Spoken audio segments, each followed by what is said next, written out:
Good evening, everyone. Happy Thursday to all of us.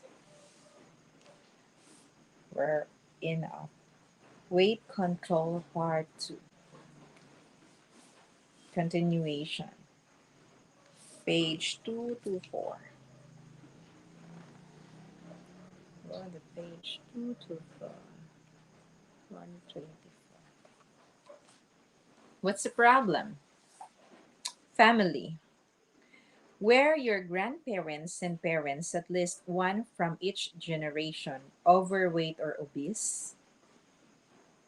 So this will be the question para makita kung ano ba yung problem? Ba't merong obesity?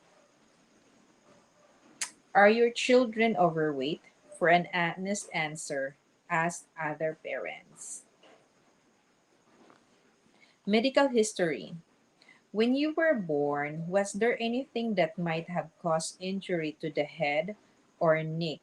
Forceps, venous delivery, ultra rapid birth, slow birth over 24 hours? Hmm, nagkukos din pala to ng overweight, ng weight problem. Yung forceps,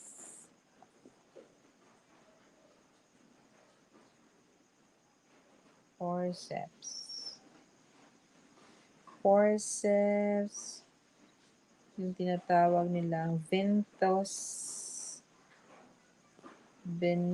delivery.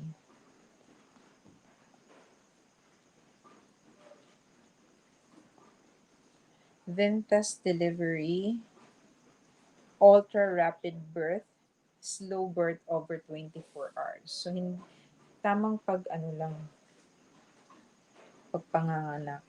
Were you overweight as a child? Compare yourself to the other children in old school photos rather than trusting your memory.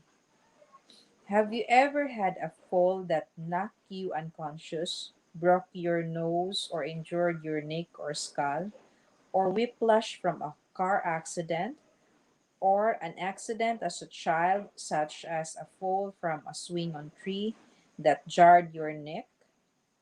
Did your weight problem begin at puberty? Do you suffer from endometriosis or polycystic ovaries? Are you over 60? Are you prescribed thyroxine? Isang, ano siya? Thyroxine. Are you prescribed thyroxine for thyroid condition?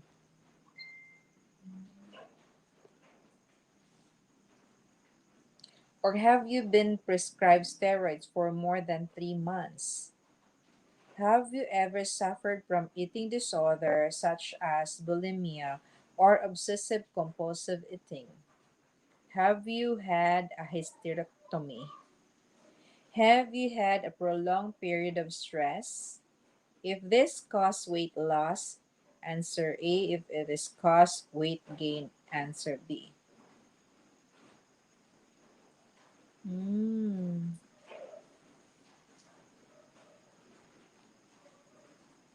Habits. Do you always finish everything on your plate, perhaps out of the politeness, even if you are not hungry? Do you often have a slice of cake, a biscuit, or other small snack with tea or coffee? Are you in the habit of eating up the children's leftovers? Do you usually eat your main meal late in the evening? Do you find it particularly difficult to say no to cravings for particular foods such as cream cakes or chocolates? Do you tend to eat more or turn to specific comfort foods when you are unhappy or bored? Diet and exercise. Do you succeed in losing weight if you go on a simple diet, such as a low fat or no meat? Do you lose weight if you give up specific high calorie foods, such as alcohol or butter and cream? Does even strict dieting make a very little difference to your weight? Do you lose weight on holiday if you do more swimming, walking, etc.? Do you lose weight if you take up a regular exercise regime? Do you put weight back on if you stop a diet or exercise regime? Have you always eaten sensibly but still gain weight? Thus, your excess fat accumulate especially on your thigh, hips and bottom, tummy, breast, and upper arms. Do you give yourself or your family food treats as a reward?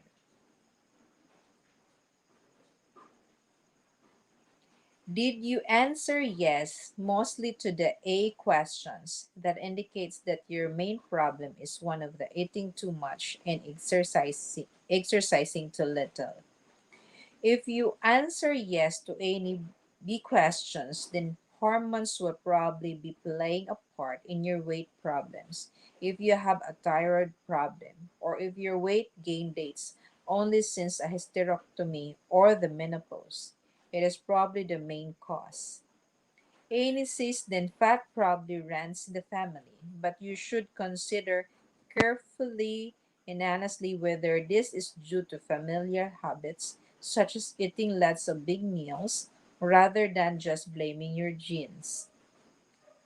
Answering yes to D questions will have highlighted a psychological aspect to your eating habits, which can range from comfort eating in a small way to a real problem with your relationship to food. Mm. So, this is the purpose why there's B, C, C, B, C. But everything that was mentioned is a problem. In a summary, is the answer. Many women's weight problems stem from more than one cause. It's not only eating. There's a of family, medical history, habits, diet, and exercise. If you are overweight, I suspect that you will have nod in recognition or more than one of these brief descriptions.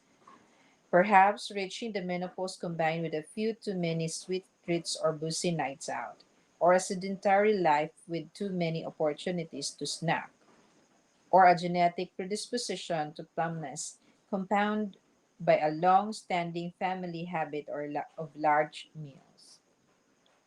These short questionnaires opposite may help you to clarify things further. Losing weight successfully. Before you start, weight yourself and calculate what you should weigh. Your aim should be lost about 1 kilo a week, and you may lose 500 grams or less a week. Work out now roughly how long it is going to take to reach your target. May seem a long stretch, but think of it as the path to a new, healthy life, not a sentence to be endured. Weight that falls off fast may boost morale, but is also likely to come back all too quickly. What should you weigh? There is a formula that takes into account your height and weight to give an acceptable range into which you should fall. It is calculated as follows: weight in kilos plus height in meters. Measurements without clothes or shoes. So, kilo divide. No, it's divide. Kilo divide height in meters. The answer is your body mass index or BMI. A BMI of 18.5 less 25 is normal. Under 18 is usually considered underweight, and 25 and higher is overweight. Over 30 is labeled obese, 20% or more about a healthy weight. Example: 51 kilos divide 1.7 meters equals 51 divided 2.89 is equals to 17.6. Mm. To work out your acceptable weight range, height times 20 is equals to lower weight in kilos. Also measure your waist, hips, and any areas such as upper arms and thigh where you would like to see a difference. Ratio of muscle to fat and weight distribution make a difference to your actual weight and shape. And when you reach a plateau in your weight loss, and most people do, you may find that you are continuing to shrink even though the scale seems stuck. The most common cause of being overweight is eating too much and exercising too little. But as the questionnaire, you will have highlighted the reasons for this can be quite, here's a mosquito, complex. Recognizing this underlying causes is an enormous help when it comes to losing weight. This applies especially to weight due to hormonal problems, which particularly affect women. On There is a special section on overcoming hormonally induced weight gain. Whatever the reason for being overweight, solving the problem involves four elements. Four elements.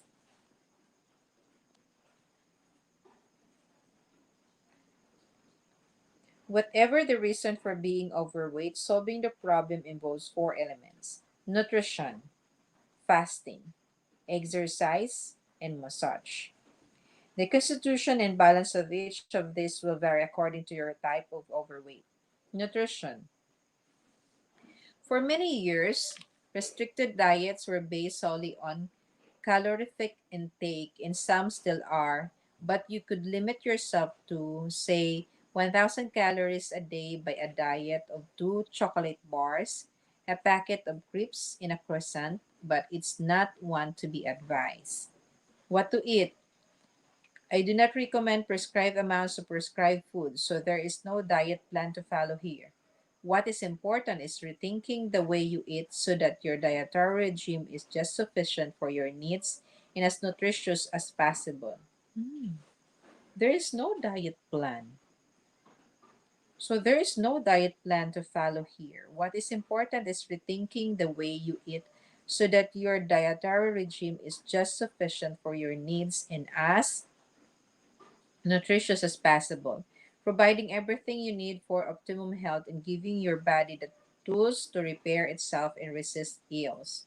Use the nutrition section of the lifestyle program as a guide to planning what you should include and what you should omit from your diet. In particular, you need to avoid foods that are going to increase your appetite or food cravings or provide too much energy, too many calories before you feel full. In particular, avoid anything that increase stomach acid and therefore appetite, including acidic food, vegetarian foods, overspiced food, scalding hot foods and drinks, deep fried food, rough foods such as nuts and seeds, if not chewed very well.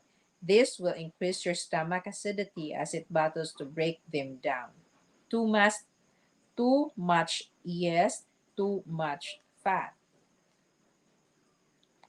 The simple food combination No, the simple food combining guidelines described in the lifestyle program: carbohydrates for breakfast to give a slow release of energy through the morning, protein and vegetable at lunchtime, and a lighter meal of carbohydrates and vegetables in the evening are also helpful in food planning for weight loss.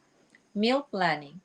Sticking to the eating regime you have drawn up for yourself will be much easier with a little forethought.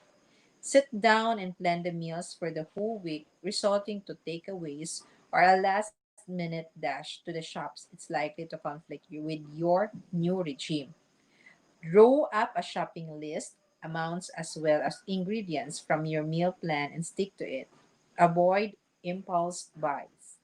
It can be dispiriting to be faced with a long list of don't buys, so counter this with an equal list of do buys. Take an objective look at how you shop. Think about taking frequent small shopping trips, which means fresh foods will be tastier and nutritional better.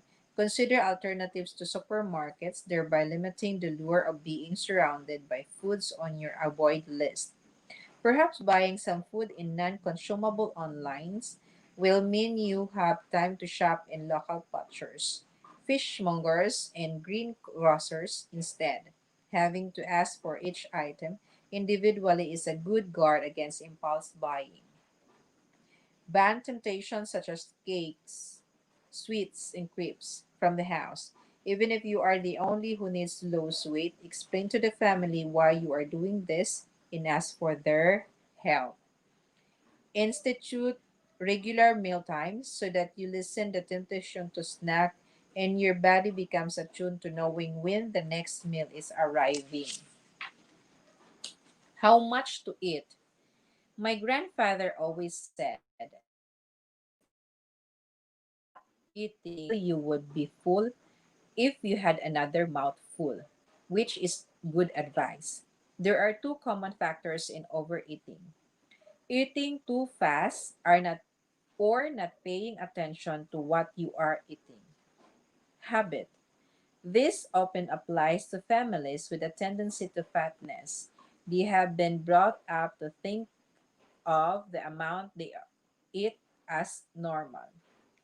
If you think you fall into the second category, assess your typical servings. An appropriate meat portion is about 75% or about the size of a pack of playing cards. How does this equate with yours? Count up how many starchy carbohydrates portions you consume in a day.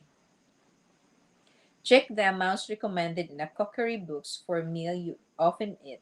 Compare them with the amounts you use. If there is a discrepancy, this is a good indication that you should cut down. Psychologically, it may help to use smaller plates. Avoid cooking more than you need. You then won't be tempted to eat up to the leftovers. If you are intentionally cooking extra, more potatoes, say for fish cakes the next day or rice for a salad lunch tomorrow, then set this aside before you serve up and don't bring it to the table. Eating too much can also be a psychological reaction to unhappiness or stress. Binging and compulsive eating disorder are extremely example of this, but many people turn to food for comfort at bad times in their lives. Overfeeding your family, either at mealtimes or through constant sweet treats, can also be a way of compensating without realizing it. Perhaps you find it difficult to express your love in other ways, or feel a need to prove you don't neglect your children. These are difficult issues to deal with, but weight will continue to be a problem if the food links goes unrecognized. On the other hand, it is not good to eat too little. If you consistently eat too little, your body will read this as food being in short supply and go into famine mood, which means it will endeavor to store fat even more efficiently. Take note. If you consistently eat too little, your body will read this as food being in short supply and go into famine mood. May ganun din pala, no? Serving up carbohydrates. The vast majority of the foods we eat contain carbohydrates in some form. There are two main types, sugar and starch. Fruits contain predominantly the sugar type. Sugar itself is pure carbohydrates. Cereal or grain-based food, predominantly the starch type, and vegetables, a varying mixture of the two. Sugars, being simple in form, are quickly converted by the body into glucose and so bring swift relief from hunger. But the effects are short lasting. The complex starchy carbohydrates are digested more slowly and sustain us for longer, just as we are advised to eat 5 portions of fruit and vegetables every day. We should also include about 6 varied portion of starchy carbohydrates in our diet. Overestimating what constitutes a portion is a common way of eating too much. 1 portion is equals to pasta or noodles, 3 rounded tablespoons, rice 2 rounded tablespoons, bread 1 thin slice, potatoes 1 medium, breakfast cereal 3 tablespoons, crackers or rice cakes 3, oatcakes 2. Listen to your body. Eat slowly and savor each mouthful, and your body will have time to send messages to your brain when it has had enough. If you bolt your food down, these messages will arrive too late. When you are eating, concentrate on the food. If your mind is elsewhere, a TV program, an engrossing book, or your work while lunching at your desk, it is easy to ignore your body's signal and eat too much. Also, you will not have received the benefit of enjoying your food. So soon you'll find yourself not truly hungry, but yearning for a snack or another meal to provide the sensory satisfaction that comes from eating. When to eat. Even choosing when you eat can help you lose weight. We are more likely to use up the energy we have taken in at breakfast and lunch than what we have for dinner, which is most often followed by a time of relaxing and sleeping. Yet for many people, dinner in the evening is the main meal of the day. And if you have skipped breakfast and had hurried or snack lunch, you are likely to feel very hungry by this time. To avoid hindering your bid to lose weight, make lunch the main meal of the day if you can. This also coincides with the body's natural inner timetable, as it digests food most efficiently during the early afternoon. At night, while we sleep, is when it concentrates on renewing and repairing, so a heavy meal will take more of a toll on the body.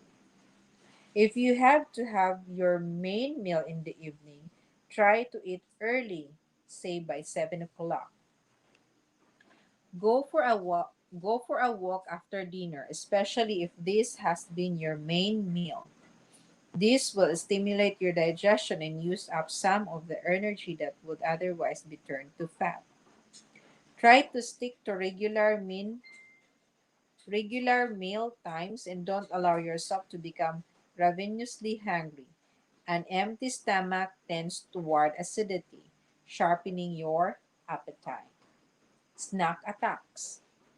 Eating between meals on a regular basis is one of the most common reasons for weight gain. Eating between meals. Eating between meals on a regular basis is one of the most common reasons for weight gain.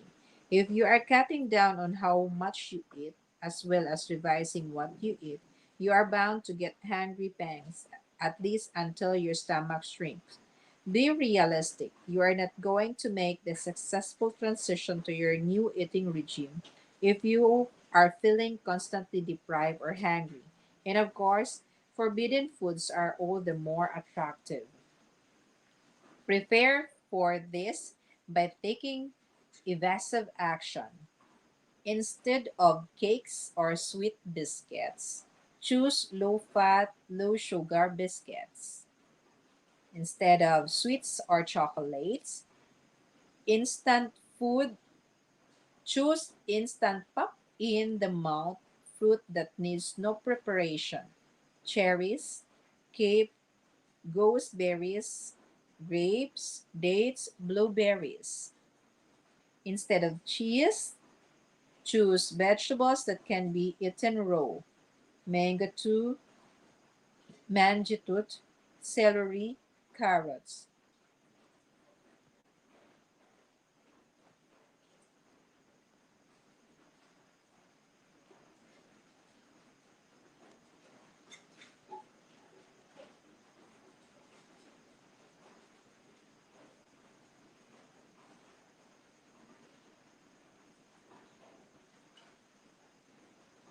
Instead of creamy desserts, choose low-fat yogurts.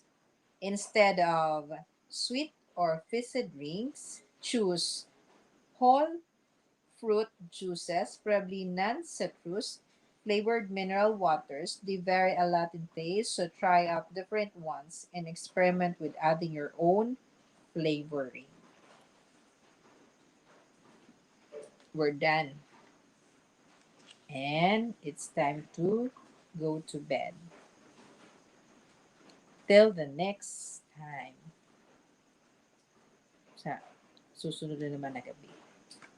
Good night. Love you, everyone.